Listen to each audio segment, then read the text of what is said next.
আসসালামু আলাইকুম। আমার নাম হাসান আহমদ। তো আজকে আমরা এক্সেলের একটি ব্যবহার এখানে শিখব। আহ, এইখানে একটি রেজাল্ট শিট দেওয়া আছে, তো এইখানে বিভিন্ন ফর্মুলার মাধ্যমে এইগুলো বার করবো। স্পেশালি আমরা এখানে টোটাল মার্ক, এভারেজ এবং গ্রেডগুলো বার করব। তো এইগুলো হয়তো ধরেন আমি এইগুলো জানি না, এই ফর্মুলাগুলো ব্যবহার জানি না, বা ফর্মুলা আমার গ্রেড কীভাবে বার করতে হয়, এই লজিক্যাল ফর্মুলাগুলো জানি না, বা যোগ কীভাবে করতে হয় এইগুলো জানি না। তো এইগুলোর মাধ্যমে কীভাবে আমরা এআইয়ের মাধ্যমে, বা এআই বলতে এখানে স্পেশালি চ্যাট জিপিটিকে বলছি, চ্যাট জিপিটির মাধ্যমে আমরা এইগুলো আমরা বের করতে পারি, সেটাই দেখব। আচ্ছা, আমরা শুরুতেই টোটাল মার্ক বের করব। তো এখানে সাবজেক্ট আমার 4টি সাবজেক্ট দেওয়া আছে, 4টি সাবজেক্ট থেকে টোটাল কত মার্ক হলো এটা। আচ্ছা, আমি যখন চ্যাট জিপিটিতে প্রম্পট লিখবো তখন আমাকে এই সেলের অ্যাড্রেসটা বলে দিতে হবে। ধরুন আমি যোগ করব এই সেল থেকে, এই সেল অ্যাড্রেস হলো D2। ওকে, আমি যোগ করব তারপর এই সেল থেকে G2, মানে D2 থেকে আমি G2 পর্যন্ত যোগ করব। ওকে, তো আমি ব্রাউজারে চলে যাচ্ছি। আমার চ্যাট জিপিটি আমি জাস্ট এখানে লগ ইন করে রাখছি, আপনারা জাস্ট গুগলে সার্চ দিলেই চলে আসবে।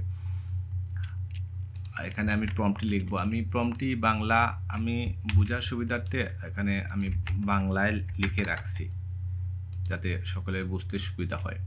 ওকে, প্রম্পটে কি লিখছি আমি, MS এক্সেলের D2, এই D2 সেল থেকে D2 সেলের মান যোগ করুন, এই এই বিষয়টি। ওকে, আমি এখানে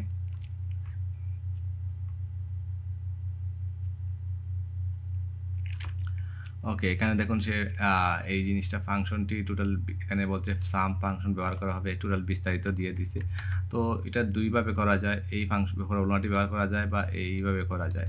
ওকে, আমি যে কোনো একটি এইটাই ব্যবহার করি। তো এখান থেকে কপি, এই কপিতে আমি জাস্ট কপি করলাম। আমি এক্সেল শিটে চলে আসলাম।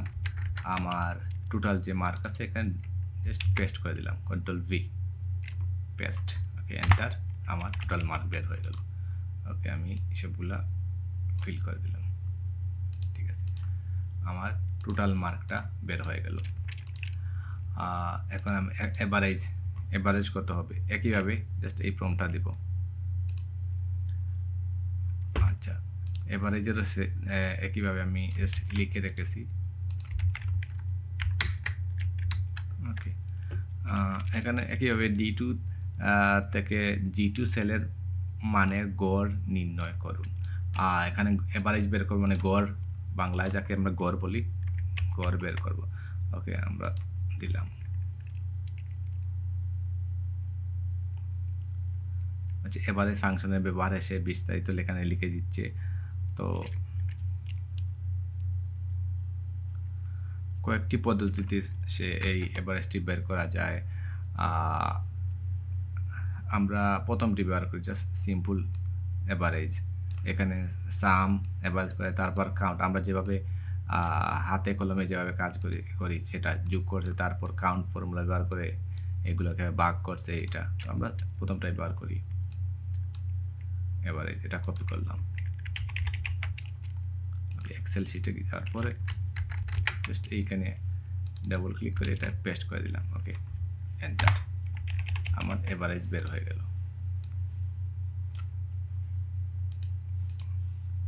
ওকে, এভারেজটা আমার বের হয়ে গেল।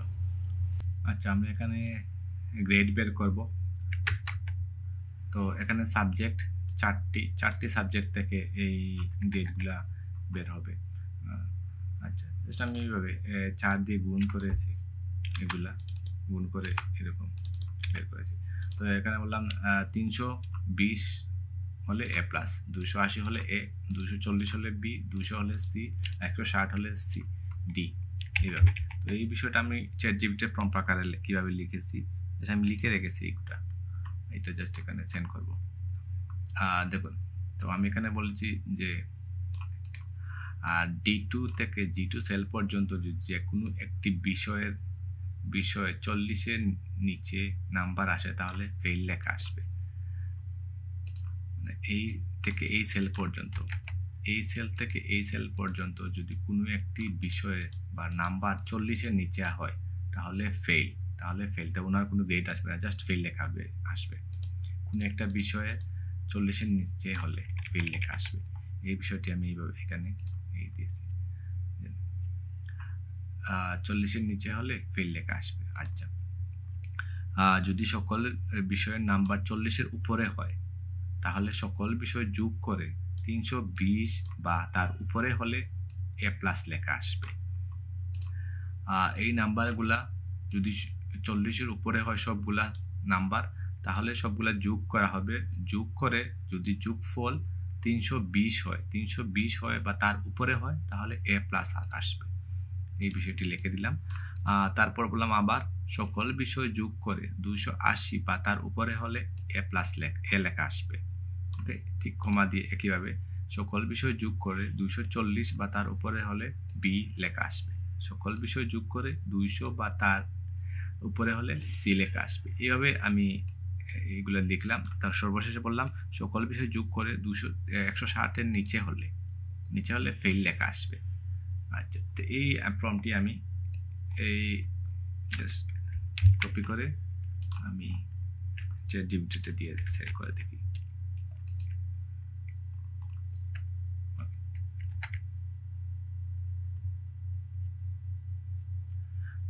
সে অলরেডি ফর্মুলাটা আমাকে দিয়ে দিয়েছে, দেখুন।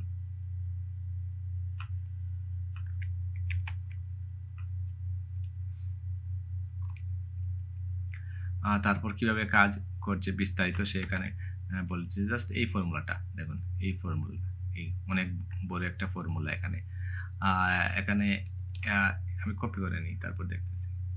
এইখান থেকে সরাসরি কপি করে নিলাম। এটা কপি করে আমরা এখানে এসে